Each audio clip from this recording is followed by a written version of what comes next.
Sir నమస్తే sir. నమస్తే అమ్మా. సార్ ఇండియాలో క్రికెట్ అంటే ఒక దైవంలా చూస్తారు. ఛాంపియన్స్ ట్రోఫీ తర్వాత కెప్టెన్సీ నుంచి రిటైర్మెంట్ ప్రకటిస్తారనేది ఒక రూమర్ నడుస్తుంది. ఇది ఎంతవరకు నిజం? ఇది నిజమైతే ఫ్యాన్స్ తట్టుకోగలుగుతారా? రోహిత్ శర్మ Yes. అంటే ఆ, నాకు తెలిసి ఇండియాకి చాలా మంది కెప్టెన్స్ పనిచేశారు. అప్పుడు కెప్టెన్స్ లో అంటే బాగా వినిపించిన ఒక కపిల్ దేవ్, ఒక అజారుద్దీన్, ఒక గంగూలీ, గంగోలీ, ధోని.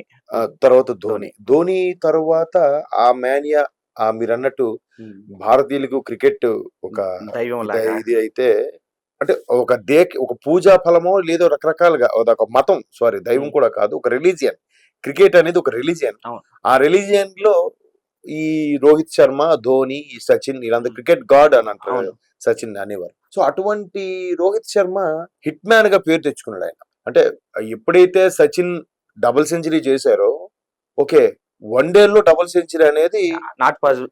అంటే ఇలా చూసేవాళ్ళు. అంటే ఏదో సొల్లు కొడుతున్నాడు రా అంటే సెంచరీ 175 అప్పట్లో కపిల్ దేవ్, తర్వాత వివి రిచర్డ్సన్ ఆయన ఒక 189, తర్వాత గ్యారీ క్రిస్టన్ ఒక 188, తర్వాత అమీర్ సోయల్ అని ఆయన పేరు, పాకిస్తాన్, అది 194.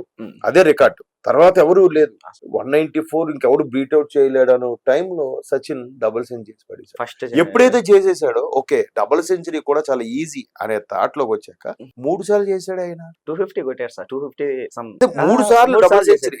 వన్డేల్లో 200 దాటి కొట్టిన వీరుల్లో 3 సార్లు కొట్టిన వాడు ఎవడైనా ఉన్నాడంటే వన్ అండ్ ఓన్లీ హిట్.